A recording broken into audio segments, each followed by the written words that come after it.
बहन जी की शरण में जाना चाहिए।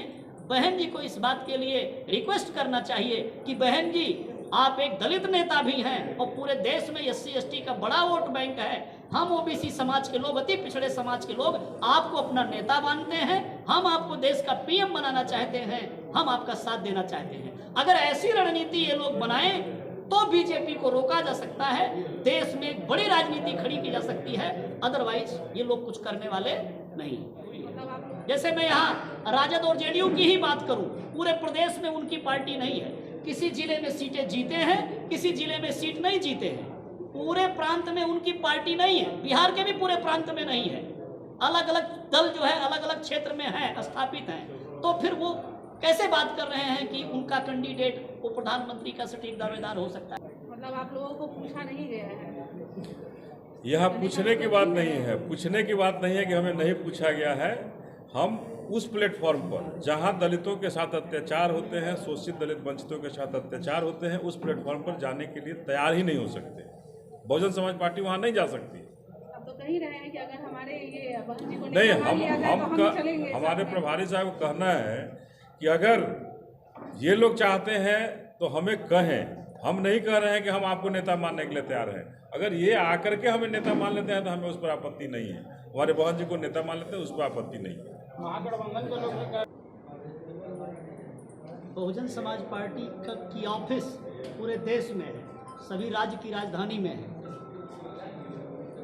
बहुजन समाज पार्टी की राष्ट्रीय अध्यक्ष परम आदरणीय बहन कुमारी मायावती जी, उन्होंने बाबा साहेब डॉक्टर अंबेडकर के जीवन आदर्श को पूरा करने के लिए और जिन्होंने बहुजन समाज पार्टी की स्थापना किया, परम पूज्य मान्यवर कांसी राम साहब के कारवां को मंजिल तक ले जाने के लिए माननीय बहन कुमारी मायावती जी ने अपना पूरा जीवन समर्पित किया है।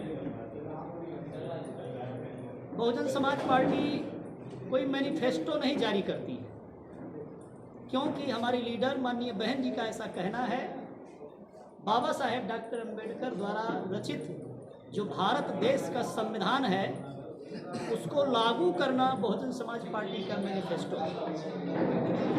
बहुजन समाज पार्टी इस देश में वर्णवाद, जातिवाद, जुर्म अत्याचार, बेरोजगारी, अशिक्षा, स्वास्थ्य की सुविधाएं ना होना, जो बेसिक ज़रूरतें हैं वो भी अभी तक पूरे देश में पूरी नहीं हो पाई है। आज से 38 साल पहले 14 अप्रैल 1984 को बहुजन समाज पार्टी क्यों बनानी पड़ी, ये बात समझने योग्य है।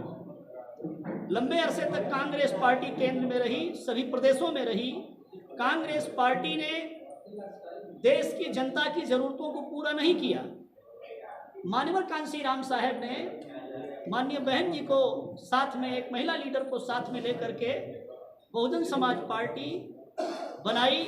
सिर्फ इसीलिए बनाई कि इस देश में जो दबे कुचले लोग हैं, जो दलित पीड़ित लोग हैं, जो पिछड़े अति पिछड़े लोग हैं, जो अल्पसंख्यक अकलियत लोग हैं, वो जीवन के हर क्षेत्र में बराबरी में आ सकें, वो सुविधाएं प्राप्त कर सकें जिससे मनुष्य का जीवन सार्थक हो सके। इसके लिए बहुजन समाज पार्टी बनाई। आज 2023 है, अगले वर्ष 2024 का चुनाव है। मान्यवर कांसी राम साहब की शिष्या हमारी लीडर माननीय बहन जी रात दिन प्लानिंग करती हैं। हम लोगों को लखनऊ कभी बुलाती हैं, कभी दिल्ली बुलाती हैं। अन्य नेताओं का तरीका हो सकता है रोड पे जाकर के चीख पुकार करना, रोड पे जाकर के जनता को परेशान करना, रोड जाम करना, ये दूसरे नेताओं का तरीका हो सकता है। लेकिन बहुजन समाज पार्टी की राष्ट्रीय अध्यक्ष हमारी नेता प्लानर हैं और प्लान बना करके सघन कार्य करती हैं। सुबह से लेकर के रात तक कैडर देती हैं, अपने पदाधिकारियों को समझाती हैं, तैयार करती हैं, मेंटली प्रिपेयर करके उनको जिलों में, राज्य में भेजती हैं और वो लोग बीएसपी को मजबूत करते हैं। इसीलिए मैं साफ तौर पे कहना चाहता हूँ, जिन विपक्ष की बात या महागठबंधन की बात हमारे मीडिया बंधु लोग करते रहते हैं, जिसमें इधर अगर बिहार की बात करें तो जिसमें राजद हो सकती है, जेडीयू हो सकती है, उनके जैसी और छोटी छोटी पार्टियां हो सकती हैं। आप उत्तर प्रदेश में जाएं तो समाजवादी पार्टी हो सकती है। इनके नेताओं ने अपनी पार्टी को नेशनल पार्टी क्यों नहीं बनाया? उसको राष्ट्रीय स्तर पर क्यों नहीं स्थापित किया? वो इसलिए राष्ट्रीय स्तर पर अपनी पार्टी को नहीं ले जा पाए क्योंकि वो मात्र कुर्सी की लड़ाई लड़ते हैं, मात्र धन कमाने की लड़ाई लड़ते हैं और कोई लड़ाई नहीं लड़ते। लेकिन देश की समस्या को ध्यान में रख करके, देश की समस्या को दूर करने के लिए माननीय कांसी राम साहब ने और बहन जी ने बीएसपी बनाई और उसको देश के कोने कोने में ले जाने का काम किया हुई है। जैसे मैं यहाँ राजद और जेडीयू की ही बात करूं, पूरे प्रदेश में उनकी पार्टी नहीं है। किसी जिले में सीटें जीते हैं, किसी जिले में सीट नहीं जीते हैं। पूरे प्रांत में उनकी पार्टी नहीं है, बिहार के भी पूरे प्रांत में नहीं है। अलग अलग दल जो है अलग अलग क्षेत्र में है, स्थापित हैं। तो फिर वो कैसे बात कर रहे हैं कि उनका कैंडिडेट वो प्रधानमंत्री का सटीक दावेदार हो सकता है? इसलिए ये नाटकबाजी कर रहे हैं। अगर वो चाहते हैं कि बीजेपी को डिफीट दे तो उनको बहन जी की शरण में जाना चाहिए। बहन जी को इस बात के लिए रिक्वेस्ट करना चाहिए कि बहन जी आप एक दलित नेता भी हैं और पूरे देश में SC ST का बड़ा वोट बैंक है। हम OBC समाज के लोग, अति पिछड़े समाज के लोग आपको अपना नेता मानते हैं। हम आपको देश का PM बनाना चाहते हैं, हम आपका साथ देना चाहते हैं। अगर ऐसी रणनीति ये लोग बनाएं तो बीजेपी को रोका जा सकता है, देश में एक बड़ी राजनीति खड़ी की जा सकती है। अदरवाइज ये लोग कुछ करने वाले नहीं। मतलब आप लोगों को पूछा नहीं गया है? यह पूछने की बात नहीं है, पूछने की बात नहीं है कि हमें नहीं पूछा गया है। हम उस प्लेटफॉर्म पर जहां दलितों के साथ अत्याचार होते हैं, शोषित दलित वंचितों के साथ अत्याचार होते हैं, उस प्लेटफॉर्म पर जाने के लिए तैयार ही नहीं हो सकते। बहुजन समाज पार्टी वहां नहीं जा सकती। अब तो कह रहे हैं कि अगर हमारे ये बहन जी को नहीं, नेता मान लिया जाए तो हम चलेंगे। हमारे प्रभारी साहब को कहना है कि अगर ये लोग चाहते हैं तो हमें कहें। हम नहीं कह रहे हैं कि हम आपको नेता मानने के लिए तैयार हैं। अगर ये आकर के हमें नेता मान लेते हैं तो हमें उस पर आपत्ति नहीं है। हमारे बहन जी को नेता मान लेते हैं, उस पर आपत्ति नहीं है। महागठबंधन के लोग ने कहा जिस तरह से देश एक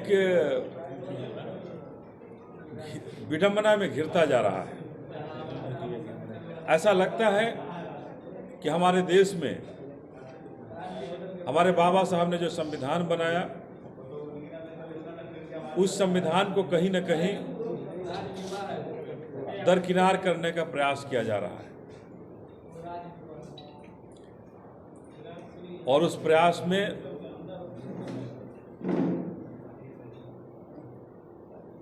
जो दल हैं, जो अपने आप को कहीं गठबंधन और कहीं महागठबंधन के लोग कह रहे हैं, ये दोनों शामिल हैं। चाहे वो भारतीय जनता पार्टी का गठबंधन हो या कांग्रेस के साथ चल रहे महागठबंधन की तैयारी हो। अभी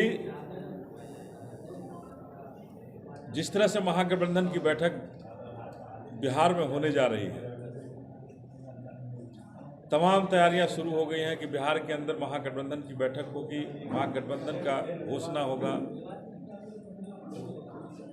तो मैं महागठबंधन की घोषणा करने वालों से बहुजन समाज पार्टी की तरफ से पूछना चाहता हूं कि आप जरूरत होता है महागठबंधन करते हो, लेकिन जनता के लिए, जनता के जो शोषित दलित वंचित वर्ग हैं, जिनके लिए बाबा साहब ने संविधान में काफी कुछ किया, उनको आगे लाने के लिए महागठबंधन क्यों सो जाता है?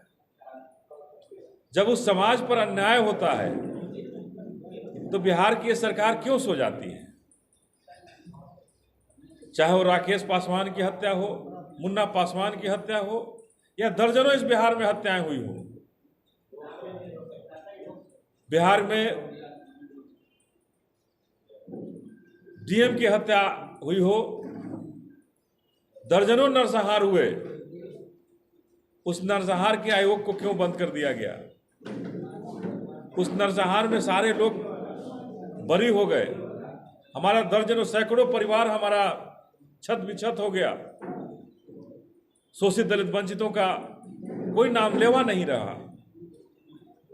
तो ये जो महागठबंधन करने वाले जो लोग हैं, मैं उनसे पूछना चाहता हूं, बहुजन समाज पार्टी उनसे पूछना चाहती है कि आप जनता के हित में महागठबंधन कर रहे हो या अपने हित में करना चाहते हो? बहुजन समाज पार्टी राष्ट्रीय पार्टी है। बहुजन समाज पार्टी पूरी तरह से बिहार के अंदर भी तैयार हुई है, कि 40 सीट पर लड़ेंगे और मजबूती के साथ लड़कर अपनी बहन मायावती को प्रधानमंत्री बनाने के लिए पूरा बिहार इकाई संकल्प ले चुका है और संकल्प लेकर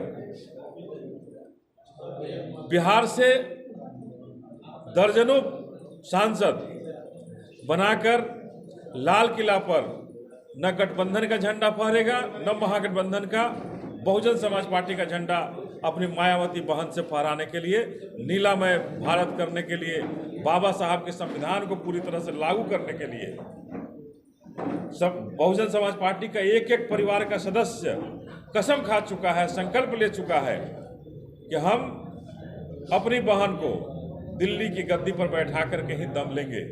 न गठबंधन चलेगा न ये महागठबंधन चलेगा। ये दोनों गठबंधन ठगबंधन है। ये दोनों जनता को ठगने का काम किया है और इस बार इसीलिए बहुजन समाज पार्टी निश्चित रूप से बिहार ही नहीं पूरे भारत में मजबूती के साथ लड़कर और भारत की सरकार केंद्र में अपनी सरकार बना करके बाबा साहब का जो संविधान है उस संविधान को लागू करके भारत को आगे बढ़ाने का काम करेगी।